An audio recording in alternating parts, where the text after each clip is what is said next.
So we've got our 4 constraints. Auto layout is happy. But before we move on, I just want to point out that there are different ways to implement the same visual appearance. Right now, we're matching what we got before when we let auto layout choose what constraints to add. But there are other ways to do it. So let's remove those center X and center Y alignments. We can select both of them and hit delete to get rid of them. Remember, that's a destructive change. So how else can we satisfy the constraints that it wants? It says it still needs to know the height and the width. But we saw before in the slides that if you do that, you're more likely to run into situations where it'll go off screen because the screen has changed, but the height and width values have not. So instead, we're telling it where the top and the left edge should be, so let's go ahead and tell it where the bottom edge and the right edge should be. So this will happen in the pin menu. So we just used the alignment menu, but now let's use this pin menu. So what do we have in here? So you'll notice up top, we've got this sort of diamond shape of number options. And you can see they sort of line up with this little square down here. So what these are doing is these are representing constants between our object that we've selected, which is our red view, and the nearest object in that direction, whether it's, top, down, left, or right. In this case, the nearest objects are simply the edges of our super view, and that works for what we want. So let's go ahead and take a little bit closer look at what all of our options are here. Now, one thing you'll see is that there are already some numbers in here. We've got 68 up here, 88 down here, 0 and 0. And right here where it says spacing to nearest neighbor. So when you control click and drag, that's where you're actively selecting which object you want to define a relationship for. And that's better when things get complicated. But in this situation where it's pretty simple, there's not a lot of things to choose from, this can work really well. So let's take a look at where are these numbers coming from. So 68 and 88, these are showing us what's the current value on the storyboard canvas right now. So we're 68 from the top. Now we already have a constraint at the top, and if we look over here, we can see that yes, it is 68. So this is just telling us that that's what's happening. And down on the bottom we see that it's 88. But looking at it, it looks pretty balanced. It doesn't seem like there's a difference of 20 points. And the reason for this, again, is because on the top, it's aligning itself to where the bottom of the top layout guide is. And looking at this, we can see that there's a difference of about 20 points. So now we know that the height of this top layout guide is 20. So this is compensating for that. So 88 is indeed the number that we want to use if we want the bottom to have an equal margin to the top. So how do we use that? Let's just go ahead and click on this little I bar. Now remember, the I bar is what we see right here. So this is a nice reuse of that same symbol to let us know that this will help us create an I bar from the bottom of our object to the nearest neighbor that's beneath it, which in our case is the super view. And we're going to have a constant of 88. We have an option here to use a standard value. Well, we don't want to use a standard value. I could use the current value. That's what we're currently on. Now, we can also see down here. Interesting. So this is showing us that these are two things in that direction that we can choose to align ourselves to. One is the super view, the actual super view, and one is the bottom layout guide. Now in this instance, they're both the same distance because the bottom layout guide is the same as the bottom of the super view. So at this point, it doesn't really matter which one you choose, but let's go ahead and just choose the super view. Now remember, like I said, clicking this on and off is how we tell it, yes, I want to add this constraint. And you notice when you do so that this will change from not having any to saying that we've definitely selected one. So now that we've got that on there, let's go ahead and just add that one constant. Great. And we can see over here in our preview that now at least our view knows how tall it should be if it's not quite clear on how wide it should be. But that's great. So let's look over here All right, so we've only got one more complaint. We just need to know how wide it is. So let's go ahead and do the same thing. Let's click on our view and the pin menu.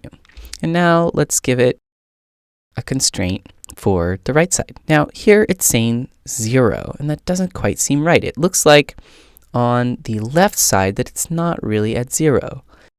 We want them to be the same. It's not really at 0, but remember, these are the values from where we currently are on screen. So you may recall I mentioned before that in addition to the top layout and the bottom layout guide, there's also these default left and right alignments. Now, they're not selectable over here, but they are there. And so when this says 0, what that actually means is the distance from here to that invisible alignment that you can't see. So it's 0, but let's take a deeper look into this. Let's not add this constraint. Let's click away and see it doesn't add anything if you don't click the Add Constraints button. So what would the value be if we were actually all the way to the edge? Okay, so it's -16. Now that seems a little weird. I think most people would expect this to be where 0 is. But let's look right here. Constrain to margins, this little checkbox. Let's uncheck it. All right, okay, so now it has changed to 0. So this is what you do if you need something to go all the way to the edge, or you want your alignment to be relative to the edge, is we just uncheck that and we tell it we don't want to use your built-in margins. And when you do that, you'll also see that the value for the left-hand side changes. So with it checked, it's at 0, which, like it says over here, it's right on that line. But if we uncheck it, now it's at 16. But we already have a constraint for that side. So let's add this one, 0. We don't actually want it at 0. Let's say we still want it to match, but we like it being relative to the complete edge of the screen. It just makes more sense to me that way. So I'm going to leave this unchecked. So I'm going to add that constraint. Now, here you'll notice it's kind of faint. It's like orange on top of red, but we've got that dotted line again and a little -16 right here telling us that, hey, your view is not the same as what your constraints say it should be. So we can go down here again and do update frames. There we go. And now since we added this one and we unchecked constraint margins, we've got this I bar here. Now this is different from what we see on this side. This side we don't see an I bar. And that's because this one is using this line, telling us that we're right on that margin. Now, is there a way for us to turn this one into this one without having to delete it and re-add it? And the answer is yes. So with this one selected, let's go over here. Here we go. We see it's going from our leading edge of our red view to the leading margin of the super view. So maybe this is where we change it. Ah, there we go. So down here we can see it's got relative to margin checked. So let's just uncheck it. Great. So you'll notice in the other view, in that pin menu, when we switched back and forth, what it did was it changed the values. But here, because we're changing the value of an existing constraint, it doesn't make assumptions about you wanting to change multiple values at the same time. It just changes one. So the constant stayed 0, and that's why now you saw it jump over all the way to the edge of the screen. But we want it to match. So now let's update this to 16 and hit tab. There we go. So now we've got the same arrangement on both the left and the right side, both ignoring the margins. Now that we've done this, maybe you're wondering if we can do the same thing for that top.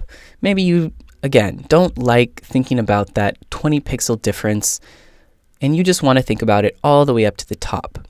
So let's click on that and we'll come over here and we can see the second item is the top layout guide in the bottom. So now, unfortunately, it doesn't let us choose a different second item. It only lets us choose between areas on that object.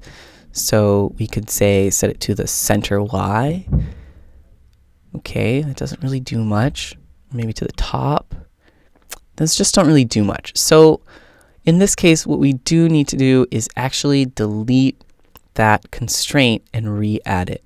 So let's come over here and hit delete. As expected, our previews disappeared because we're missing those constraints now. And let's add it back in.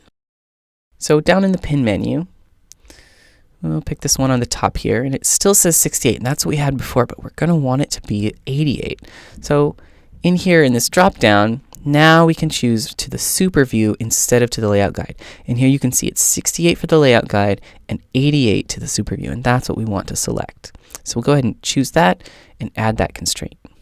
There we go. Now we're back to where we were before, and now we have nice, consistent spacing both vertically and horizontally between our edges. But they're not consistent. Right now, the top and the bottom, they're bigger. We want them all to be the same.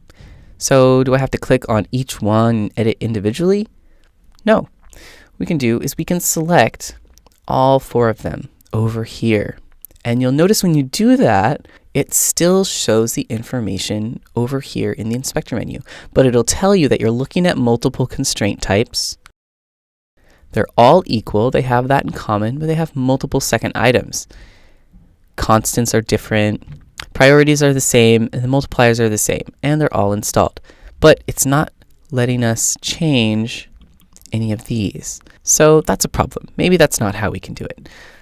What if we just choose ones that have similar values? Okay, great, that works. So we've selected both of the ones that are at 88. If we come back over here, now we can change this. And let's just pick a nice even number. Let's say 50. And again, we want to hit tab. So now we can do the same thing for these other 2. And again, let's change that constant to 50 and hit tab. Great. Now, in preview, it looks like we have what we want. This is very similar to what we had at the very, very beginning, where we have our rectangular view in the center with an evenly sized border all around the outside. So just to be sure, let's run it in the simulator and check it out. Perfect. This is exactly what we wanted, and this time we got there by adding all of the constraints ourselves. In addition, we added different kinds of constraints. Instead of using horizontal and vertical center alignment, we told it where we wanted the margins to be. Now in this situation, those both resulted in the same effect. But with a little bit of thought, you can possibly think of some areas where it might create different results, and that would influence your decision on which one is the best for you. So let's go ahead and close this, and then we'll move on to the next step.